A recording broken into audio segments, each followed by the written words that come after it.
ഇന്ന് ഞാൻ ആശിച്ച് മോഹിച്ച് വാങ്ങിച്ചൊരു സാധനമാണ് കേട്ടോ ഓപ്പൺ ചെയ്യാൻ പോകുന്നത്. ഇത് വന്നപ്പോൾ മുതൽ തുറന്ന് കാണാൻ വേണ്ടി എൻ്റെ അടുത്ത് ചുറ്റിപ്പറ്റി നിന്ന നൈനൂട്ടിയും കൂടെ കൂട്ടി. ഞങ്ങളതങ്ങനെ ഓപ്പൺ ചെയ്ത് നോക്കിക്കൊണ്ടിരിക്കുകയാണ്. ഇത് എന്താണ് സംഭവം എന്ന് മനസ്സിലായോ? ഇത് മെഹന്തിയാണ് കേട്ടോ. അങ്ങനെ അത് ഓപ്പൺ ചെയ്ത് നോക്കിയപ്പോൾ 2 ട്യൂബ് മെഹന്തിയും ഒരു ലിപ് ബാമും ആയിരുന്നു അതിനകത്തുണ്ടായിരുന്നത്. അതും 100% ഓർഗാനിക് ആയിട്ടുള്ള ലിപ് ബാം ആയിരുന്നു കേട്ടോ. ഈ ഒരു ലിപ് ബാം ഞാൻ ഒട്ടും പ്രതീക്ഷിച്ചതല്ല. ഈ ഒരു പാക്കറ്റിനുള്ളിൽ നല്ല സ്മെല്ലായിരുന്നു കേട്ടോ.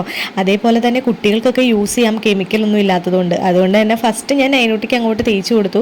അതിനുശേഷം ഞാനും കുറച്ച് തേച്ചു. പിന്നെ കൂട്ടത്തിൽ ഏറ്റവും കൊമ്പനായിട്ടുള്ള സാധനം ഇതാണ് കേട്ടോ. ഇത് എന്താണെന്ന് മനസ്സിലായോ? സ്റ്റെൻസിൽസ് ആണ് കേട്ടോ. മൈലാഞ്ചി ഡിസൈൻ വരയ്ക്കാൻ അറിയാത്തവർക്കൊക്കെ ഒരുപാട് യൂസ്ഫുൾ ആയിട്ടുള്ള ഒരു ഐറ്റം തന്നെയാണ് കേട്ടോ ഈ ഒരു സ്റ്റെൻസിൽ എന്ന് പറയുന്നത്. ഇതിന്റെയൊക്കെ ഒരുപാട് വെറൈറ്റികളും അവരുടെ പേജിലുണ്ട്. ഇതിൽ നൈനൂട്ടിക്ക് ഇഷ്ടപ്പെട്ട ഒരു മോഡൽ സെലക്ട് ചെയ്യിപ്പിച്ചിട്ട് അത് ഞാൻ അവളുടെ കയ്യിൽ ഒട്ടിച്ചു കൊടുത്തിട്ടുണ്ട് കേട്ടോ.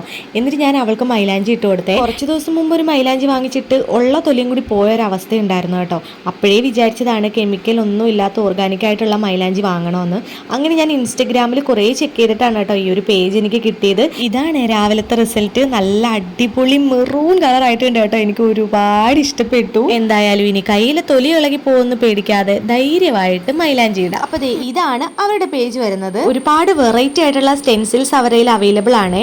ബേബി ഷവറിനുള്ളത്, ബ്രൈഡ്സിന് യൂസ് ചെയ്യാനുള്ളത്, അതേപോലെ തന്നെ കോംബോ സെറ്റ് ആയിട്ടുള്ളത്, പിന്നെ മീഡിയം ലാർജ് സൈസിലെല്ലാം അവൈലബിൾ ആണ് കേട്ടോ. അതേപോലെ തന്നെ ഹോൾസെയിൽ ആയിട്ടും അവർ പ്രൊഡക്റ്റ് സെയിൽ ചെയ്യുന്നുണ്ട് കേട്ടോ. അപ്പോൾ കൂടുതൽ എന്തെങ്കിലും അറിയാനുണ്ടെങ്കിൽ ഈ ഒരു അക്കൗണ്ടിൽ മെസ്സേജ് ചെയ്താൽ മതി. അപ്പോൾ അടുത്തൊരു വീഡിയോ ആയിട്ട് വീണ്ടും വരാം. അതുവരെ എല്ലാവർക്കും ടാറ്റാ.